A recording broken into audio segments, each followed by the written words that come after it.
Saudações democráticas, meu nome é Fernando Pena, eu sou o atual diretor da Faculdade de Educação da UF. Esse é o canal Comunidade FEUF, um espaço que nós criamos para continuar os debates durante esse período de pandemia. Estamos aqui hoje para a 12ª conversa com a FEUF, lutas, resistências e desafios da educação básica contra o ensino remoto. Meu colega de Faculdade de Educação, Diego, vai apresentar os debatedores. Só antes de passar a palavra para ele, queria fazer um registro. Como sempre, agradecer Michele e Josiane, que nos ajudam a tornar essa conversa mais acessível. E lembrar a vocês que essa 12ª conversa faz parte do Festival em Casa com a FEUF. Quem quiser certificado, na segunda parte da nossa dinâmica, a roda de conversa no Google Meet, eu vou passar uma lista de presença, ok? Então, Diego, fica à vontade. É com você. Olá, pessoal. Boa tarde a todos. Eu sou o professor Diego, da Faculdade de Educação, da área de ensino de Geografia. Estou aqui hoje para mediar essa conversa com vocês. Queria agradecer à FEUF, ao professor Fernando Pena, né, por promover esses espaços de diálogo, espaços de troca de experiências, sobretudo com o diálogo com a educação básica, né? E ressaltar a importância do festival Em Casa com a FEUF, né? Eu faço parte da organização, porque nós estamos promovendo uma diversidade de atividades científico-culturais, né, que estão sendo muito importantes para repensarmos, tensionarmos os espaços-tempos educacionais. Queria agradecer aos convidados de hoje, professora Isabela, professor Ângelo, professor Leandro, agradecer a Michelle e a Josiane, né, que farão a tradução simultânea em Libras. A nossa live de hoje, nossa conversa tem o tema Lutas, Resistências e Desafios da Educação Básica contra o Ensino Remoto. E é importante ressaltar que o ensino remoto da educação básica já vinha sendo pautado, sobretudo por interesses de grupos econômicos nas políticas educacionais há muito tempo. Em maior e menor grau, inclusive, a gente já tem uma série de iniciativas de algumas redes que já vinham tomando parte da carga horária das escolas com essa modalidade. E com a pandemia, isso se torna mais emergente, né? Nos preocupa no sentido do ensino remoto avançar sobre a cultura escolar, sobre o cotidiano escolar. Isso implica em disputas curriculares e tensões no nosso trabalho, no trabalho docente. Então, nós temos duas linhas de debate hoje. A de como tem sido a implantação do ensino remoto nesse contexto de pandemia e quais os desafios nesse momento e para o futuro no âmbito de um projeto de massificação desse tipo de ensino. Então, nós temos hoje o professor Ângelo Pereira, convidado. Ele é mestre em arquitetura e urbanismo e docente de geografia da Rede Estadual do Ensino do Rio de Janeiro, pelo Colégio Aurelino Leal, aqui em Niterói. Nós temos o professor Leandro Teófilo, historiador e geógrafo, mestre em geografia pela UERJ, possui experiência em educação básica em diversas redes públicas de ensino e atualmente é professor do Colune. E a professora Isabela Pedroso, que é doutora em geografia pela UFRJ, professora de geografia do Colune, educadora popular pelo Núcleo de Educação Popular 13 de Maio, e também diretora da DUF biênio 2018-2020. Vou passar a palavra já para o professor Ângelo, vou controlando o tempo aqui, se der 15 minutos, eu peço para os debatedores, vou dar um sinalzinho de tempo aqui, para poder frear a nossa conversa, fazer o trabalho duro. Aí eu dou mais um minutinho para concluir a fala, tá ok? Professor Ângelo. Bom, boa tarde a todos e a todas. Bom, como o Diego falou, eu me chamo Ângelo, sou professor de Geografia da Rede Estadual de Ensino desde 2003 e desde 2014 eu sou professor do Colégio Aurelino Leal, em Niterói. E queria agradecer aqui o convite da professora Lúcia Cavalieri, né, para fazer parte desse debate tão importante agora, e significativo, nesse momento de ensino remoto. Bem, quando me passaram o tema, né, da discussão, do debate, e fui refletir sobre a questão do ensino remoto. E, de fato, muitas vezes, durante as nossas práticas, a gente deixa passar batido muitas situações que na verdade, são uma constante, né, em todo esse período. E eu percebi que o ensino remoto, na verdade, ele existe há muito tempo. Ele existe de forma legal, como uma compensação, de alguma forma, no sentido de ausência de corpos na escola, na ausência do professor, na ausência do aluno, mediante um motivo de doença, e também numa parte ruim, quando o Estado deixa de ofertar o ensino presencial e lança a mão do ensino remoto para fazer uma compensação de conteúdo. Isso acontece durante, por exemplo, as famosas dependências escolares. Então, ao invés da aula presencial, nós temos a dependência, né? E outras situações que vão acontecendo. Então, esse ensino remoto, de uma certa forma, ele já existe, né? Como eu falei, ele tem a sua parte legal e tem essa parte que o Estado assume para si, né? Mas como uma compensação pedagógica, mas ele já existe. E o que nós temos agora, com a pandemia, é um ensino remoto conectado a um sistema eletrônico. E no estado do Rio, ele veio acompanhado pela plataforma do Google Classroom. O estado do Rio fez uma parceria, a Secretaria de Educação fez uma parceria com esse sistema, e todos nós, alunos e professores, fomos lançados nessa plataforma. Ela foi sendo implementada de forma muito rápida, acelerada, com cursos breves para professores, apoiadores. Os alunos tiveram rapidamente de se adaptar a todo um sistema de linguagem, a toda uma nomenclatura complexa da área de informática.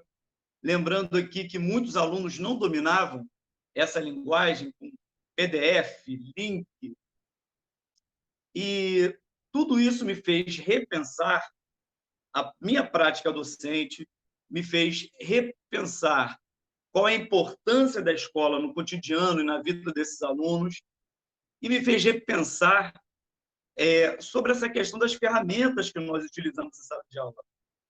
Porque o mundo se torna eletrônico, mas o espaço da sala de aula não é nada eletrônico. Então, em muitas escolas da rede estadual do Rio de Janeiro, falta todo esse material. Não há laboratório de informática, é muito difícil você passar um vídeo, por exemplo, não há uma arrumação da escola para que tudo isso aconteça. É fato que muitos alunos, por exemplo, não têm computadores em casa, não têm acesso à internet e foram jogados dentro desse sistema sem qualquer tipo de apoio por parte da Secretaria de Educação. Em relação a nós, professores, também tivemos essa dificuldade, porque tudo se transforma, né? Tudo se transformou.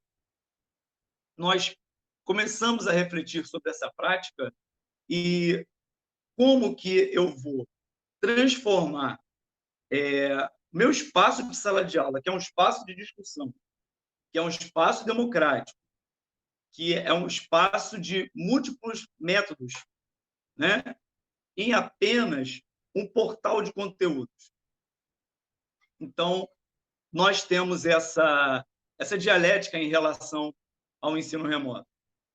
E eu separei aqui em duas estruturas, né? Em relação à questão do aluno, nessa reflexão, né? Quem são os nossos alunos? Na minha escola, situada no Ingá, que é um bairro de Zona Sul de Niterói, boa parte dos meus alunos vem da periferia. Eles têm uma realidade bem diferente do que poderia se esperar, por exemplo, no bairro de Zona Sul. Muitos têm o transtorno do transporte, eles vêm com uma busca de um ensino melhor, e nós, nesse período, ficamos distantes, porque a nossa comunicação fica dificultada, é apenas através da plataforma que nós temos esse contato. Mas eu cheguei a perguntar a alguns ainda pela plataforma. Têm conseguido ter acesso com facilidade? Estão conseguindo desenvolver as tarefas? Conseguem abrir vídeo no YouTube, por exemplo? E a resposta de muitos foi que não, que tem essa dificuldade, tem a dificuldade metodológica, tem a dificuldade tecnológica. Consultei alguns colegas, não somente da minha escola, mas de outros professores da rede, que perceberam o mesmo problema. E nisso, eu comecei a me indagar sobre a validade, de fato, desse sistema. E lembrando ainda a importância da escola na vida desses alunos, porque a escola, para muitos, é abrigo, a escola é um ambiente seguro, a escola ela oferta, em muitos casos, uma alimentação adequada e necessária para esses alunos, e, de repente, tudo isso some na vida deles. Muitos, nesse período de pandemia, foram obrigados a trabalhar, porque seus pais ficaram desempregados, então tiveram, de alguma forma, largar os seus afazeres com a escola para poderem ir trabalhar. Também aconteceu isso. E existe também o fato de que estamos vivendo um período de doença, de pandemia, alguns alunos ficando doentes, parentes ficando doentes, alunos apoiando seus parentes, e o psicológico deles também fica abalado, né? Então, nós vivemos um período aí bem complexo. E um segundo tópico, né, é em relação aos professores. De que forma nós fomos colocados também no meio desse sistema, né, do Google Classroom? Como eu falei no começo, nós fomos lançados de forma muito rápida dentro desse sistema, fomos pouco acompanhados pela secretaria ou pelo sistema Google, e rapidamente tivemos de nos habituar. Eu até hoje não sei como funcionam muitas ferramentas ali dentro. Nós aumentamos o consumo de energia dentro de casa, a gente tem que parar e pensar também sobre essa questão do trabalho em casa, que muitos de nós não tínhamos. Aumentamos o nosso consumo de energia, aumentamos o nosso consumo de dados de internet. Houve relatos de colegas meus reclamando que consumiram todo o pacote de internet durante esse período. Colegas que, inclusive, tiveram seus aparelhos eletrônicos danificados durante a pandemia pelo excesso de uso e não tiveram suporte nenhum da secretaria. Tivemos de arrumar nossas casas para poder ter um ambiente mais adequado para executar esse tipo de trabalho. E muitos de nós também tivemos nossas imagens usadas de forma indevida. Qual garantia que nós temos ou teríamos da secretaria em relação ao uso de imagem, ao uso de voz, né? E nossos dados também dentro dessa plataforma, muitos de nós também, que não tínhamos qualquer vínculo com a estrutura do Google, acabou fornecendo seus dados para uma plataforma. Então, eu digo que o ensino remoto, do jeito que ele foi, está sendo implementado, ele é um ensino excludente, ele é um ensino em que reduz a nossa capacidade de articular estratégias de ensino-aprendizagem durante a pandemia.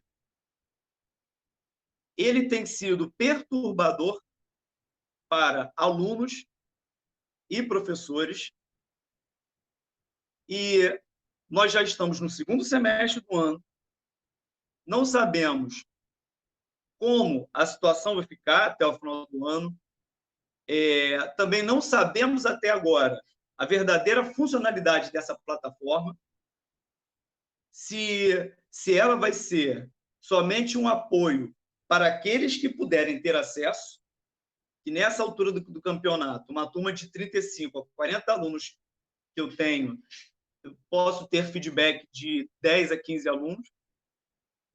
E se essa mesma plataforma, ela vai ser o meu diário eletrônico, eu vou computar presença, eu vou computar nota, como o meu aluno vai ser avaliado? Então, ficam muitas perguntas ao longo desse caminho. E, de fato, eu considero esse sistema, que, na verdade, foi uma tentativa de implantação de um regime EAD dentro do ensino remoto, que penso eu que seria outra circunstância, e fico com receio de que toda uma plataforma, toda uma estrutura seja imposta e, de repente, ao fim da pandemia, nós tenhamos aí o ensino híbrido e, daqui a pouco, muitas disciplinas comecem a ser ofertadas à distância, aumentando a exclusão, rompendo esse elo do aluno com a escola e que a escola deixe de ser esse espaço de pluralidade, esse espaço de encontro, esse espaço de sociabilidade, e que haja uma descaracterização do ensino. Ok?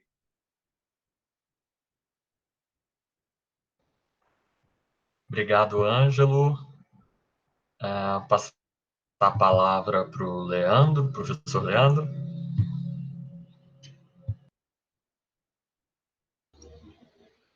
Bom, boa tarde a todos. Queria compartilhar a concordância com a análise do professor Ângelo e a preocupação que a gente tem nesse momento com a institucionalização do ensino à distância no meio de uma pandemia. Gostaria de agradecer aos professores Fernando Pena e Diego Pereira pela organização e pela mediação dessa live. Cumprimentar os meus colegas de educação básica, a Isabela e o Ângelo, e agradecer a Michelle e a Josiane pela tradução para Libras, né? A minha fala rápida tem o desafio de pensar o título dessa live, Lutas, Resistências e Desafios da Educação Básica contra o Ensino Remoto, né? Em primeiro lugar, eu queria compartilhar o pesar pelas 80 mil vítimas confirmadas até o momento. Me incomoda muito a aparente normalidade, que a gente seja forçado a imprimir as nossas práticas e as nossas pesquisas, né? Ainda assim, eu espero que essa live seja proveitosa às pessoas que estiverem nos assistindo, que seja possível a gente encontrar algum momento de prazer ao compartilhar essas ideias sobre educação com os colegas, né?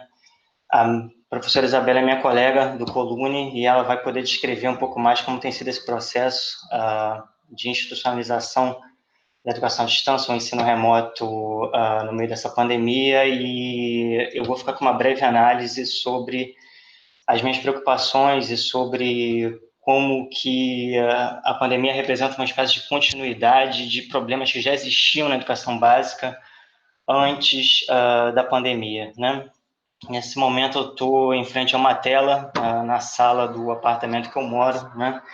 Eu não sei quais são as pessoas que estão me assistindo, não sei a que público se dirige essa minha fala, então eu vou partir da ideia de que são pessoas de fora da educação, ou que estão estudando na graduação para se tornarem professoras e professores, né?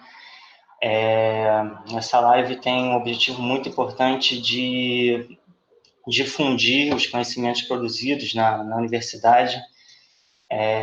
Esse papel é fundamental, né? E por isso abrir mão de referências, citações que caracterizam os debates acadêmicos, né? Ou seja, um dos objetivos da minha fala é a gente pensar quais são os cuidados, quais são os alertas que a gente tem que ter com a educação à distância, especialmente na educação básica, né? Muitas pessoas nesse momento têm apontado as diferenças entre a educação presencial e a educação à distância. Então, eu queria oferecer uma pequena contribuição a esse debate e pensar as continuidades que a gente tem observado durante esse processo, né? Então, eu queria pensar diferentes dimensões das continuidades e oferecer uma estratégia teórica para a gente refletir sobre a educação à distância durante a pandemia, né? A primeira continuidade que eu aponto é a permanência da centralidade do professor na relação pedagógica, né? Que caracteriza a educação tradicional. E, apesar da educação básica apresentar realidades muito distintas em diversos municípios, estados e redes de ensino muito diferentes, ao mesmo tempo, as escolas públicas costumam funcionar de maneira muito parecida, em um modelo industrial de educação tradicional, né? Naquele esquema clássico de um professor, 30, 40, às vezes 50 alunos, divididos por idade, com horários rígidos, uniformes, prêmios e castigos, notas, reprovações e as disciplinas do currículo oficial, né? E no meio dessa pandemia, a gente institui a educação à distância e o professor passa da aula na frente do computador, mas ele ainda mantém a centralidade dos conteúdos e dos processos pedagógicos, de maneira que a gente muda a técnica, mas a gente mantém uma relação pedagógica baseada no professor, e esse modelo de educação já foi criticado pelo Paulo Freire e pelos seus contemporâneos há mais de 50 anos, né? A gente institui a EAD, mas a gente tem dificuldade ainda de romper com esse modelo de educação bancária, né? A segunda continuidade que eu gostaria de apontar se refere aos aspectos político e organizacional da educação básica. De maneira geral, a educação básica antes e durante a pandemia é planejada e executada por administradores, economistas, juristas, dentistas, familiares de atletas, né? Pessoas que jamais pisaram numa sala de aula da educação básica e que nem mesmo são professores. Então, se antes essas pessoas e as suas fundações exerciam uma influência cada vez maior nos rumos da educação básica no Brasil, durante a pandemia são essas mesmas grandes corporações internacionais e nacionais que contribuem para a institucionalização do ensino remoto em diferentes redes de ensino. Um exemplo que nós temos é a ideia e o movimento da escola sem partido, que é tão nocivo e tão tóxico à educação básica como um todo, e que surge de fora da escola, de fora da universidade, de fora dos professores, e que chega ao senso comum e à política como um problema grave, né? Então, se é chocante, no meio de uma pandemia, que a gente tenha um general como ministro da Saúde, acho que vale a gente perguntar em quais colégios e qual a disciplina em que os nossos secretários estaduais e municipais de educação já deram aula, né? A terceira continuidade que eu aponto, e última, se refere à exclusão dos alunos mais vulneráveis, né? Aqueles que mais precisam de uma educação pública gratuita e de qualidade, antes e durante a pandemia, são aqueles que não têm uma oferta de educação. Na semana passada, o IBGE lançou um PNAD de 2019, informações sobre evasão escolar, e das 50 milhões de pessoas de 14 a 29 anos no nosso país, 20%, ou seja, 10 milhões de pessoas, não completaram alguma das etapas de educação básica, seja por ter abandonado a escola, seja por nunca terem frequentado. Desse total, 71,7% eram pretos ou pardos, né? Então, se a escola de antes, se a educação básica antes já era racista em virtude da evasão escolar dos negros ser maior do que a proporção dos negros na população geral, a Constituição da educação à distância, provavelmente esse fenômeno vai se agravar e a gente vai ter uma modalidade de educação ainda mais racista do que a gente já tinha antes, né? Nesse sentido, eu espero que esse debate teórico crítico se realize constantemente e a educação básica seja alvo de uma autocrítica constante, né? Já me aproximando do fim, eu espero que quando todo mundo tiver vacina e essa pandemia tiver acabado, aqueles que sobreviverem, obviamente, possam afastar da educação básica um protagonismo e a exclusividade do professor nas relações pedagógicas, ao mesmo tempo que a gente consiga construir uma conjuntura política em que os professores tenham protagonismo do planejamento e dos direcionamentos da educação básica, que a gente consiga concentrar os nossos esforços pedagógicos e educacionais naqueles que mais precisam. Se a gente não conseguir fazer isso, a gente não tem sociedade igualitária, não tem uma sociedade mais justa, nem mesmo na intenção, né? E só para concluir, eu gostaria de parabenizar todas as iniciativas de distribuição de alimentos aos alunos e seus familiares durante a pandemia. Esse processo deveria ter sido muito mais amplo, mas nem isso o Estado brasileiro conseguiu organizar com eficiência durante a pandemia. O pouco que pode ser feito, mas é fundamental para aqueles que têm fome. A alimentação escolar é um tema muito importante, já vem sendo discutido há muito tempo como um elemento central para a gente combater a fome no nosso país, né? É isso, obrigado.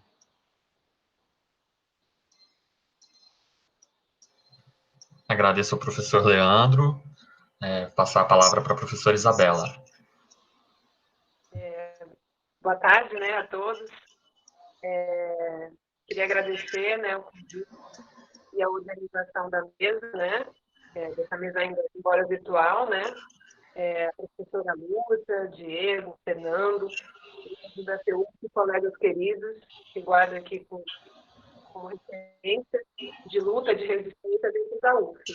Né? Eu queria estar falando um pouco do que foi esse processo na UF. Eu acho que tem um microfone ligado aí que está dando uma interferência. É importante dizer que, né, para vocês verem como é que vai ser esse negócio de ensino remoto. Né? Eu estava no meu computador, tive que vir para o celular, agora começa a interferência, daqui a pouco minha internet cai. Então, assim, é precarização da precarização mesmo. Né? Eu queria começar falando um pouco, né, sobre como foi esse processo na UF. Né? Acho que o Ângelo trouxe um pouco dessa experiência dele no Estado e a fala excepcional do Leandro, né, para teorizar mesmo esse processo.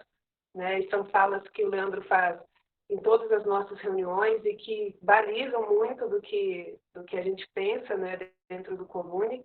E acho que contar um pouco do que tem sido, né, esse momento no Colune, eu acho que vai enriquecer esse debate aqui. Né? Primeiro dizer, né, que essa do ensino remoto, ela não obedeceu os critérios democráticos, né, de uma universidade, ou seja, nada, né, nenhuma dessas proposições passou pelos pelo Conselho Universitário, pelas instâncias democráticas da UF. Né? As propostas vieram prontas. Para não dizer que vieram prontas, né, a reitoria organizou um GT, né, um grupo de trabalho no interior da CPEX.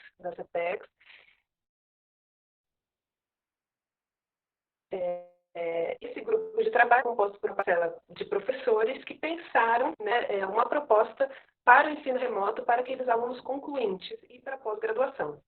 Já começa daí, né, essa questão dos alunos concluintes, né, porque não há um consenso, né, sobre o que são os alunos concluintes, não há uma clareza em relação a esse termo. Se estabeleceu que os alunos estariam devendo 240 horas. Os concluintes seriam aqueles alunos que devem 240 horas, 204 horas, desculpa. Mas, no caso, tem alunos que já estão no último período devendo ainda, né, disciplinas do primeiro período. Então, esses alunos não são concluintes. Né? Então, essa era uma dúvida que pairou, né, entre os professores. Bom, criado esse GT, né, no universo de 50 mil alunos, mais de 50 mil alunos que a UF tem, somente 75 proposições ou intervenções foram feitas mediante um e-mail que esse GT criou para que as pessoas pudessem opinar acerca daquela minuta. Né? Então, assim, no universo de 50 mil alunos, de mais de 50 mil alunos, né, 75 pessoas conseguiram, né, propor algo, modificar algo, sugerir algo. Né? Então, isso já dá um pouco a dimensão de né, não tem nenhuma democracia, né, e dois, talvez isso seja, né, o suficiente para mostrar para a UF que os alunos não têm acesso, né, ou seja, que os alunos não estão participando desse processo. Vale dizer que o Colune, em momento nenhum, apareceu nessas proposições. Primeiro porque a gente não tem nem acesso, a gente não tem assento nos conselhos universitários. Então, a gente em momento nenhum a gente foi ouvido, né, nas instâncias democráticas, em momento nenhum a gente, né, foi chamado a participar, a gente não existe para a UF, né, ou seja, a gente vai existir em momentos pontuais, né, e a gente ainda não tem essa possibilidade de conversar, né, horizontalmente com os nossos outros colegas professores. Nessa lógica, né, da não democratização do debate, né, por Colúnio também foi imposto, né, ou seja, a gente tem uma direção que não é eleita, né, mas que está aí interinamente ainda, porque o Colúnio não tem sequer regimento, então a gente não consegue, a gente está num processo ainda de institucionalização. Então, essa direção, ela acabou, né, cedendo à pressão vinda da reitoria. Né? Se vocês forem observar o nosso caminho nesse processo de pandemia, lá no início de março, na metade de março, no início de abril, a gente lançou uma nota mostrando que a gente era contrário ao EAD, contrário ao ensino remoto, porque essa modalidade não cabe à educação básica, né? Ou seja, é uma modalidade pensada para alunos mais velhos, para pessoas mais velhas, né, que têm uma maturidade, né, maior, né, os conteúdos são diferentes, as formas de abordagem é diferente, e também porque, né, a EAD e esses cursos são pensados e concebidos para essa modalidade de ensino, o que difere do que é o Colúnio, do que é a UF em sua maioria. Os cursos não são pensados para essa modalidade de ensino. Os professores, em sua maioria, também não têm formação para dar aula, né, dessa maneira EAD. Né? Então, o Colúnio começou, né, a partir, né, desses passos que a UF foi dando, né, nos atropelando, esses passos, obviamente, né, a gente não estava caminhando junto, a gente estava sendo atropelado. Então, nesses passos, o Colúnio foi se organizando, né? A gente foi tendo reuniões exaustivas, né? Essas reuniões via telefone, computador e etc. são muito mais cansativas, a gente não consegue, né, trocar ideias direito, a gente não consegue falar com o colega do lado, formular pensamentos, enfim, é muito mais difícil. E nesse processo, né, nessa dificuldade toda, a gente chegou a um consenso de que haveria necessidade, né, de nos aproximarmos dos alunos, porque isso também era uma demanda deles, né, ou seja, a gente já estava há um tempo, eles já estavam vendo que os colegas que estudavam em colégios estaduais e particulares já estavam tendo aula, isso bateu para eles de uma maneira ruim, né, do tipo, professor, e aí, a gente vai ficar para trás, a gente não vai aprender, principalmente quando o Enem foi, né, quando o MEC, né, em mais uma atrocidade, né, desrespeitou a enquete, né, que havia indicado que maio seria o melhor momento para a execução do Enem, e antecipou para janeiro. Na medida que ele faz isso, isso desperta ainda mais essa ansiedade né, dos nossos alunos, e eles começam a se perguntar o que a gente faria, né? Nesse processo todo, nós também estávamos vendo esse lado dos alunos, né, desse desamparo, dessa preocupação em relação à sua vida escolar, e também vendo que existia uma questão burocrática em relação à carga horária, ou seja, a gente ainda estava devendo 640 horas relativas a 2020. Se a gente entrasse com essas 640 horas em 2021, né, o ano seria caótico, né? Ou seja, e a gente já é um colégio integral, não tem mais aonde, em que horas aumentar, né? Ou seja, não sei que a gente desse aula à noite também. Enfim, então a gente começou a pensar, colocar na balança todas essas situações e, óbvio, né, com todas as críticas possíveis em relação a isso, uma vez que a gente está vivendo aí um cenário de luto, né, os nossos alunos estão perdendo, nós e nossos alunos estão perdendo pessoas, né, a gente tem visto uma média de 1.000 mortes por dia e eu não naturalizo isso, né, então acho que grande parte dos meus colegas também não, então a gente começou a pesar essa situação, né. Então, para isso, pesando, né, diante de todo esse cenário, né, a gente pensou que a aproximação deveria, obviamente, ser via internet, né, e para isso a direção fez uma pesquisa entre os responsáveis, perguntando qual era o acesso que esses responsáveis tinham em relação computador, banda larga e etc., internet, pacote de dados e etc. E das 370 famílias que a gente tem no colégio, apenas 4 disseram que não tinham qualquer tipo de acesso, né? Vale dizer que a UF, né, abriu editais, lançou editais para oferecer pacotes tecnológicos para os alunos que não têm comprovadamente, né, computador, internet, etc., em casa. E nesses editais, o Colune não foi beneficiado, ou seja, mais uma vez, o Colune não existe para a UF.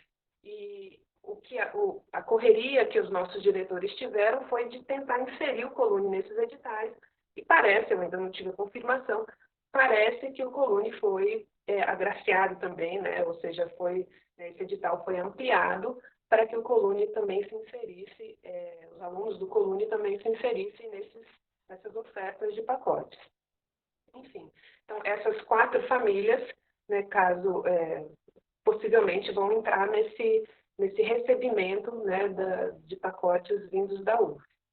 Enfim, né, então, diante desse cenário, né, a gente pensou um site, e esse site, ele se difere muito do que é uma plataforma EAD. Primeiro porque a gente não aderiu à EAD, né, e segundo porque a proposta desse site é de um projeto de ensino que nós sempre sonhamos, né, que esse projeto acontecesse presencialmente, mas a gente não conseguia implementar esse projeto presencialmente, né? Ou seja, era uma mudança muito radical e portanto, presencialmente, né, o caminho parecia ser muito mais longo do que foi esse virtualmente, né? Então, qual é a lógica, né, desse site? Primeiramente, o objetivo era uma aproximação da comunidade, né, uma aproximação discentes, técnicos e responsáveis em geral, né? Então, existem lá, o nome do site é Quarentune, tá? Então, existem lá várias abas e etc., né, com brincadeiras, fotos, né, para a gente trocar fotos, trocar informações, trocar mensagens, tipo, como é que você está, como é que eu estou, né? Então, é uma plataforma até de interação, meio parecido com o Twitter, uma mistura de Twitter com Facebook, é isso que os alunos descreveram a plataforma assim, e a gente foi amadurecendo esse projeto dessa plataforma, né? Na medida, quando a gente estabeleceu que, de fato, a gente precisaria começar a contar a nossa carga horária, a gente pensou como utilizaria o Quarentune para isso, né? E, portanto, um projeto que foi feito pensando na estrutura do Quarentune. Então, o que se pensou para início agora, 10 de agosto, né?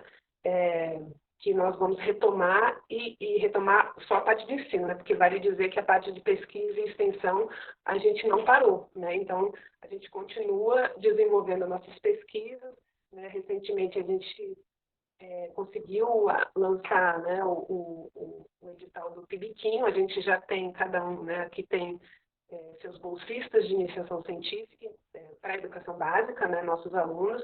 Então, a gente não parou. Eu estou de férias agora, estou de recesso agora, mas estava debatendo com eles, deixando materiais para eles estudarem, enfim. É um processo que a gente não para, né? Então, voltando aqui ao Quarentune, né, como a gente utilizaria essa plataforma para o ensino? A gente foi que de ensino a gente queria propor. A gente ia dar simplesmente matéria, eu ia colocar um quadro branco aqui, começar a explicar o que é ciclone, o que é terremoto, sei lá, fuso horário, né? O que a gente ia fazer em relação a isso? Então, diante todas essas novidades, né, que apareceram nesse período da pandemia, a gente pensou em trabalhar por áreas de conhecimento. Então, né, as áreas, cada área vai lançar, né, um conteúdo que não faz parte do conteúdo programático. Então, por exemplo, eu não vou aqui falar só estou presa no fuso horário, não sei porquê, mas não vou falar aqui de fuso horário para os meus alunos do primeiro ano, não vou falar de capitalismo para os meus alunos do segundo ano. Eu vou ter um tema geral.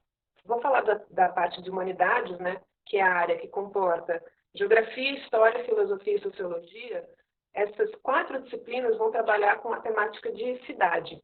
Né? A princípio, agora, a gente até mudar, a gente vai trabalhar com a temática de cidade. Então, por exemplo, né, na geografia eu vou falar sobre, sei lá, planejamento urbano, não sei, algo relativo à cidade, e posso tentar fazer um link desse tema com a área de ciências da natureza, que envolve biologia, química, física, e também posso fazer com a área de matemática, com a área de línguas, ou seja, a ideia é criar trilhas, né, ou seja, caminhos para que esses alunos consigam, né, percorrer as diferentes áreas, óbvio, tudo orientado pelos professores, né? Então, o que mais me motivou a me filiar a esse projeto do Quarentune foi justamente essa perspectiva, né, de trabalhar entre áreas, trabalhar por um conteúdo, por um tema, né, especificamente, porque o tema que a gente trabalha são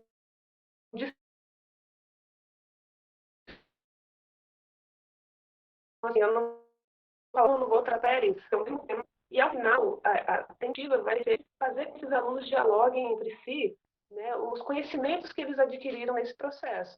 Então, a gente não vai ter uma avaliação formal, né? Não vou dar uma prova para você me entregar daqui 3 horas, como os colégios particulares têm feito. A gente vai pedir para esses alunos relatórios quinzenais sobre o que foi importante, né, nesse processo, o que foi importante, o que você aprendeu que mudou sua vida, que foi um importante conhecimento que você não tinha antes. Então, são coisas que os alunos vão escrever até em forma de redação para a gente, né? Com muito idade entre os professores, ou seja, eu percebo que, às vezes, eu recebo mensagem de professor aqui que, né, nem me dava bom dia direito e agora já está pensando em temáticas, né, para trabalhar, e eu acho que eu tenho visto positivamente essa forma de ensino que a gente está se propondo.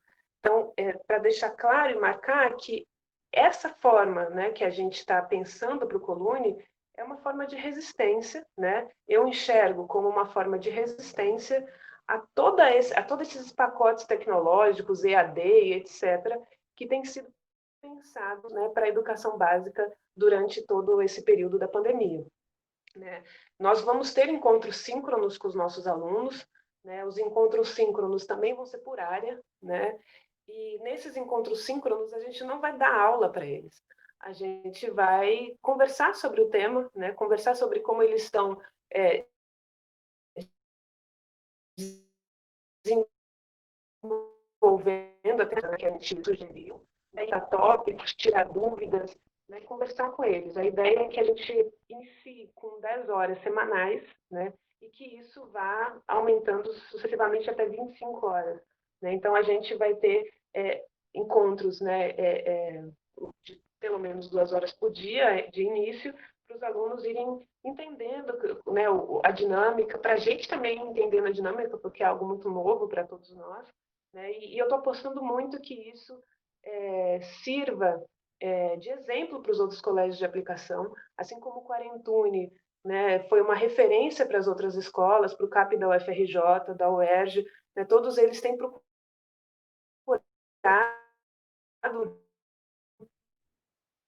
para independente eu acredito que esse projeto que a gente está colocando em prática também seja, né, também se torne um exemplo para esses outros colégios, né, Pedro II, etc.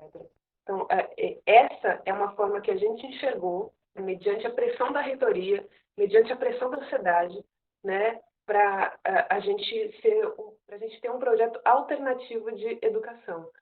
A ideia é que, né, a minha ideia é que esse projeto, né, quando a gente retornar para o presencial, ele permaneça, né, não da modalidade virtual, óbvio que não, mas que seja, a gente consiga presencialmente, né, produzir conhecimento a partir, né, de projetos, de seriados, sem avaliações formais, né, e com conceitos. Né? Ou seja, eu não vou dar nota 9, 8 para cada relatório, eu vou colocar um conceito e descrever, ó, o aluno participou, não. Ou seja, é uma avaliação de fato, né, do que foi o conhecimento nesse processo. E para além disso, né, para além desse momento de resistência, Isabela, também... Oi? Isabela, eu vou pedir para você encaminhar para o fechamento da sua fala. Ai, tá, já estou encaminhando. Gente, eu falo demais, desculpa. É também o momento da esse aluno para ele se enxergar como sujeito, né, como um sujeito importante na defesa, né, do ensino público, porque é esse ensino que a gente acredita, né? Claro que não virtualmente ou presencialmente, mas eu acho que a gente está resistindo da melhor forma possível. É isso, gente. Desculpa ter passado. Tranquilo, Isabela. Eu agradeço novamente a sua fala, agradeço a fala do professor Leandro, do professor Ângelo também. Nós temos um tempinho, vou só fazer tecer alguns pequenos comentários para que a gente passe para o debate, né? Eu vejo que a fala do professor Ângelo foi muito importante no sentido de trazer a experiência da rede estadual de ensino, né? A questão material, a questão dos desafios da avaliação, né? E um ponto importante da fala do professor Ângelo é o conflito que os alunos viveram, né? Em relação a um espaço cotidiano que o professor Ângelo chamou de espaço seguro, a escola como um espaço seguro, né, que passou a não existir, né, que passou a ser algo remoto, algo muito virtual, longe, distante, né, e que as próprias condições materiais dos alunos não permitem tanto acesso, assim, né, a falta desse espaço de socialização, um espaço também de política social, que é o espaço escolar, né. A fala do professor Leandro, que foi extremamente importante no sentido de tensionar uma teorização, né, da nossa discussão. Ele traz essa questão de uma série de questões, de problemas, de desafios que a educação já tinha em um processo presencial, né, e que isso deságua no ensino remoto, né, na educação à distância para a educação básica, de uma maneira forte, né, emergente, e que desafia tanto o trabalho docente. E uma questão importante que o professor Leandro trouxe foi a questão da centralidade do professor, né? Se na educação básica presencial nós já temos uma dificuldade de desmistificar esse preceito tradicional, né, do professor como centro da aula, né? Quando a gente transpassa para um ensino remoto forçado, né, sem diálogo, emergencial, essa centralidade do professor parece que fica mais emergente, no sentido de que os alunos não sabem, não têm condições, não são formados para serem autônomos no ambiente virtual. A gente ainda está trabalhando isso no presencial e nem sempre consegue, né, com os nossos alunos. Quem dirá no ensino remoto, a produzir autonomia com os alunos, né? E a professora Isabela trouxe a questão da gestão democrática, né, de como o ensino remoto, muitas vezes por trás dele estão modelos construídos, prontos, né, e pressupostos, ideologias já demarcadas, né, e que isso implica em não escutar todos os sujeitos que estão na educação, né. E eu vejo que a fala da professora Isabela traz como ponto central a experiência do Colune, que é esse projeto, essa proposta de projeto que é interdisciplinar e multidisciplinar, né, que mostra, né, uma possibilidade dentro do ensino remoto, né,